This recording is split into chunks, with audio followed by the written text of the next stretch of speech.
Aujourd'hui, nous allons vous expliquer comment est produit le polypropylène. Avant de rentrer dans le cœur du sujet, il est important de faire une petite mise en contexte. Donc, le propylène, ça désigne tous les plastiques numéro 5. Donc, dans le fond, c'est des plastiques extrêmement courants dans la vie quotidienne. Là, il s'agit des plats Ziploc, des plats Tupperware, aussi des bouchons pour les bouteilles en plastique. Et dans le fond, ces plastiques-là sont extrêmement résistants au changement de température. Et encore à ce jour, il n'y a pas de substitut viable pour ce type de matériaux, ce qui fait qu'ils sont absolument indispensables pour la vie quotidienne. Il y a 4 principaux types de procédés pour la polymérisation du polypropylène. Le premier est la polymérisation en solution dans un hydrocarbure inerte comme l'hexane. Par ailleurs, il y a aussi la polymérisation en suspension dans un solvant, la polymérisation en suspension dans le propylène liquide et finalement la polymérisation en phase gazeuse. Aujourd'hui, on va se concentrer sur le procédé de polymérisation en suspension dans un solvant. Il est bon de savoir que de nos jours, le procédé de polymérisation en phase gazeuse est celui qui est majoritairement utilisé. Ce procédé a été utilisé par des firmes telles que Shell, Sumonito, Mitsubishi et Solvay. Donc, nous avons l'unité 1 qui est la polymérisation, l'unité 2 qui est le recyclage polymérique et l'unité 3 qui est le séchage. Pour la première unité, qui est celle de polymérisation, on va retrouver 3 équipements principaux. Donc, le premier, il s'agit du réacteur de polymérisation qu'on voit ici avec la lettre R. Le second équipement sera l'évaporateur flash, qui est représenté par la lettre F. Et notre troisième équipement sera constitué d'une centrifugeuse symbolisée par la lettre C. Le type de réacteur utilisé dans ce procédé est un réacteur agité continu. Donc, pour entrer dans le réacteur, il y a 3 courants d'entrée principaux.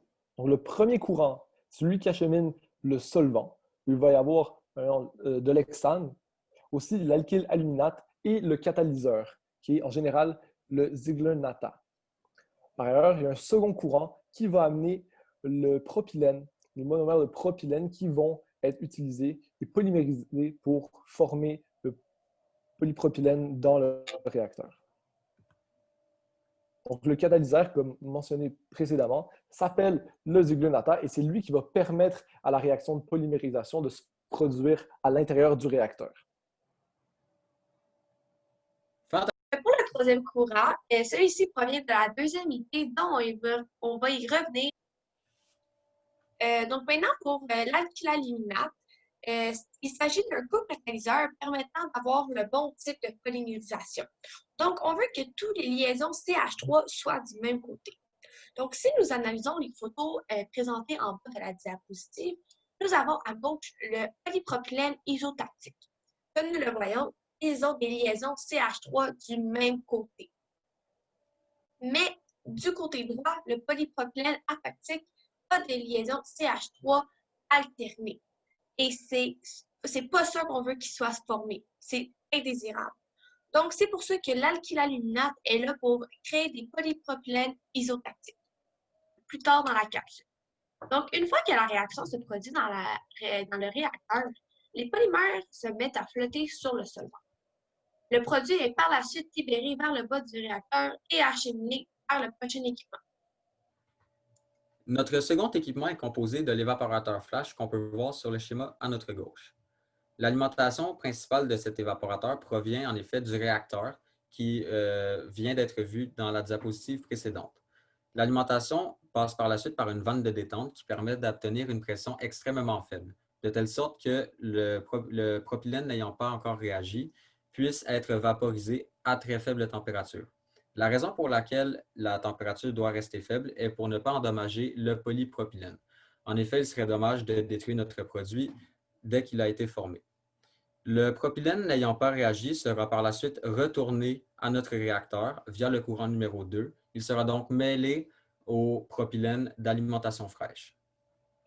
Après être passé par l'évaporateur flash, le courant sortant va aller dans la centrifugeuse, qui va se séparer en 2 courants distincts.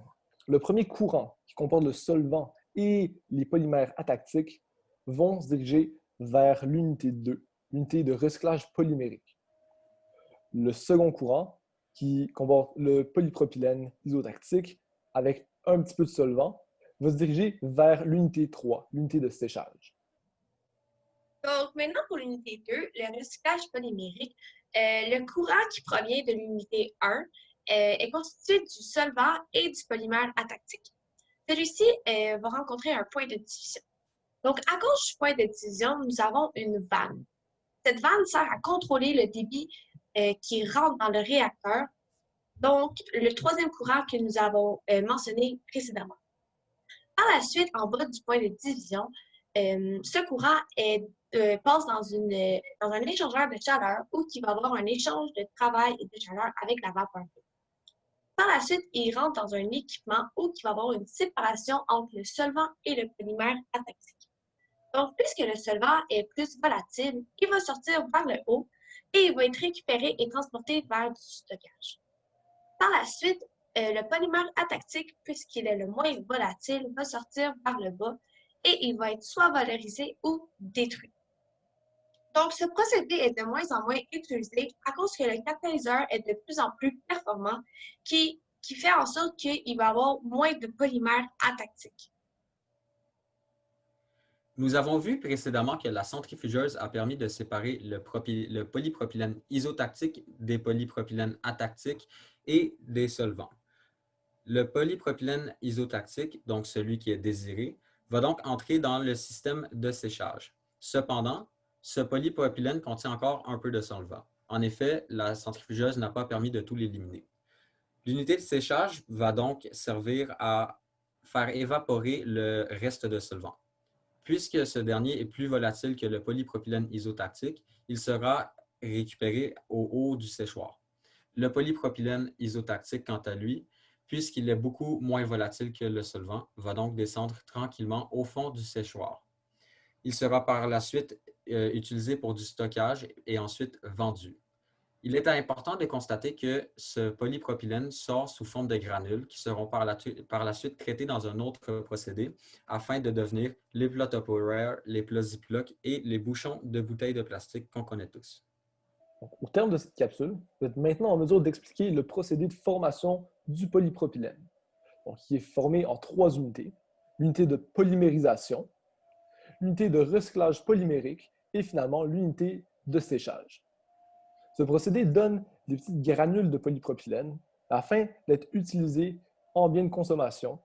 Ils vont devoir être traités dans un second procédé.